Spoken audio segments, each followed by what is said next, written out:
Thank you so much for coming back. I finally got the EG buttoned up. Just doing a quick video with some quick pointers and tips for you guys. I'm not going to post my entire swap process just because there's plenty of videos on how to get these engines out of the car. But what I will do is just make a quick video of the things that you are going to need.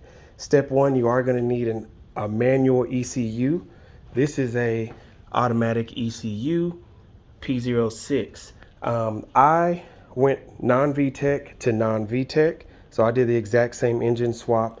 This one had a hole in it, so I decided to go ahead and just convert it to manual. Since I had everything out, I got a pretty good deal on the engine. One other thing you'll need to be mindful of: the automatic the automatic throttle body will work, but what I read is that throttle position sensor and then this spring in here is just I guess wound differently for the automatics. As you can see, this one has like a double rail for two throttle cables, one that runs this way and then the one that's to the transmission. So I would recommend getting a manual throttle body. As you can see, there's only one area for a throttle cable. Next, you're going to need that auto to manual conversion mount. I bought that on eBay for about 30 bucks. That's obviously a Chinese knockoff. The more expensive ones from like Hasport and Innovative, they were about 150 bucks. But this arm on the EG Autos actually goes up, which raises the distance to where the mounting point is. On the manuals, that arm comes straight out, so it's a lower mounting point. So you'll need that mount. If you're gonna get a used engine, I'd recommend going through it. I did a head gasket, rear main seal, crankshaft seal, camshaft seal, timing belt, water pump, and valve cover and oil pan gaskets, because this was a higher mileage, older engine. As far as wiring, this engine came with a complete manual harness, so I didn't have to do anything to it. It was uncut, it was perfect. Everything plugged up. O2 sensor went here, reverse light switch, wiring's actually right there. I need to figure out why this is like that. I'll let some pressure out. And speaking of wiring in the engine bay, this is your reverse switch wiring. You'll see when I go inside how to wire this up. Some people went straight to the switch and they actually cut it here, and then they run another ugly wire straight through the firewall to the where the old shifter was. I didn't do that. I'll show you how I did it. As far as that wiring is concerned, on the EGs, if you come over here, this is the automatic harness. Hang on. This is the automatic transmission harness. So all you had to do over here was come to this big pin. This has the same yellow and green wires right here. Oops, let me flip it around this way, because you got to be paying attention, because there's a lot of yellow wires. We're doing a solid yellow wire and a green with the black strip. So as you can see, it passes through this connector and actually goes on the other side. You'll just take, you'll cut it off here. You see your yellow with your green and black. You'll take that and you'll run it down through this port here. It's just really another blank hole I found in the firewall. You come on down and it pops out. Let's see. I rerouted everything in the wiring loom to make it look all stock. But let's see, right to the left of that, there you go. See if I can zoom out. To the left of the clutch pedal, it actually comes out. There you go. You can see it right there. Comes out. And then I just ran it, over and across. And I brought all my wires down here. And I see that they kind of all look nice and professional and ran smooth, ran good. So I ran them down through my carpet and over here to the actual plug, which I'm going to be buttoning up here shortly. The other part of this I wanted to show you, that's the manual, or excuse me, that's the automatic automatic gas pedal. That's the assembly I was telling you about.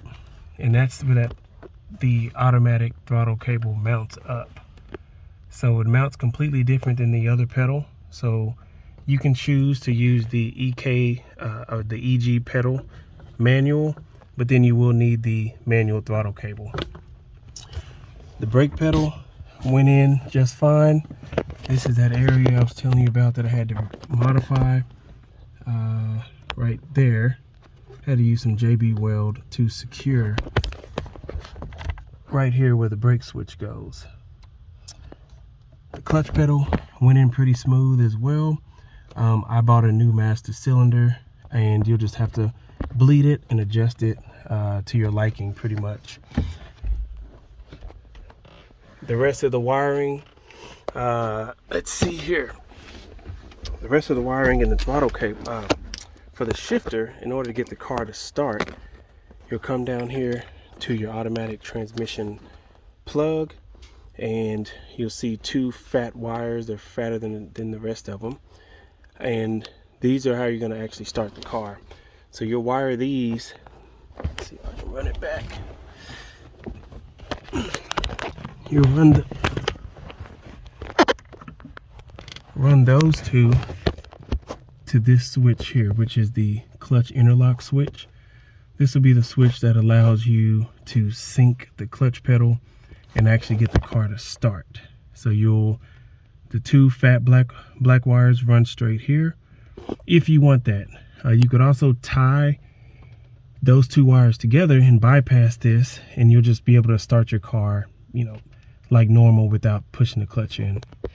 It's dangerous to do that because you can start it in gear and roll, and it could roll on you. This is your cruise control switch. This one just had a pink wire, black and pink wire. One's power, one's ground. You'll run that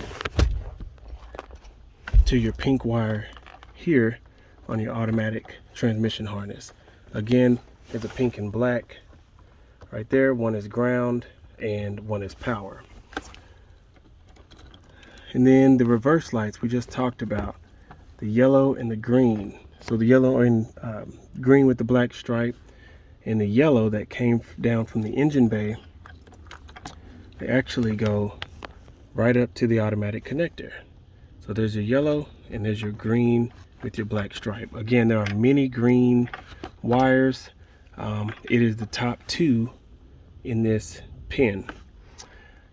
Some of these other wires are not needed. This one actually is on the automatic transmission shifter. This provides illumination for the PR NDL.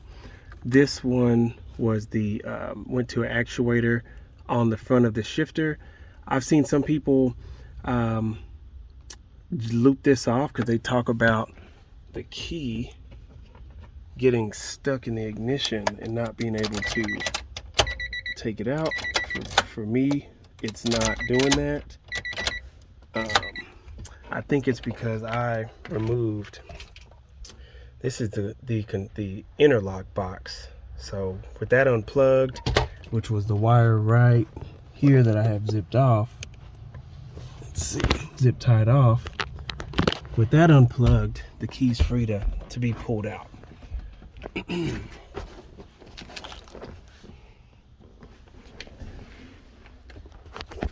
So just a quick recap. This is how you start the car with the clutch. This is your cruise control. These are your cruise control wires, and these are your reverse light wires.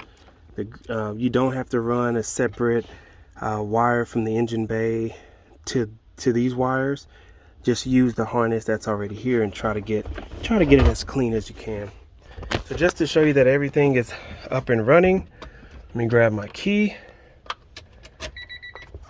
sync the clutch so you can see it.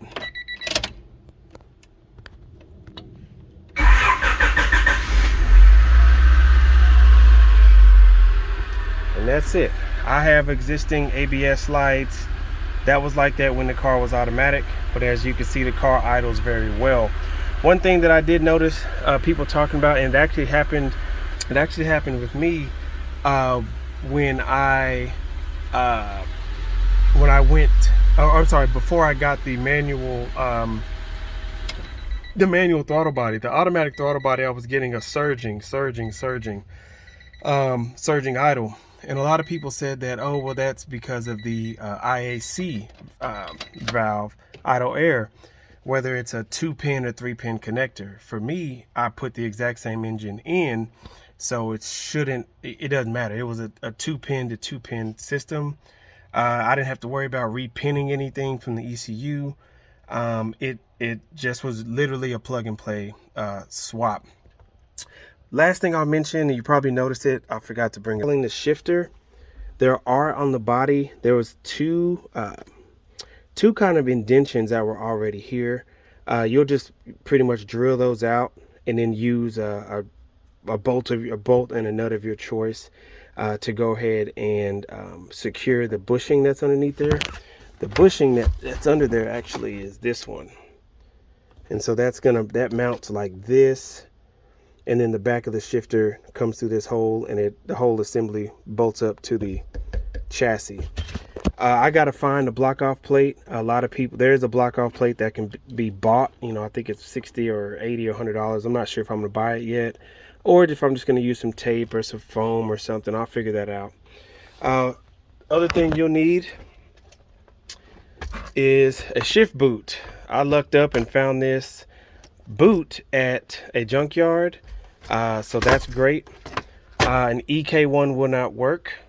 An Integra one will work for the EG Civics. That literally bolts in there, and you got your boot. You also need a shift knob, which I have not sourced yet. I'm kind of approaching the most I wanted to spend on this build, but I got it. Some other things I guess to touch on that you should think about. The manual bracket is actually the same on the automatic, so it just bolts right in. The exhaust manifold, of course, is the exact same. Really, it's just getting the pedals.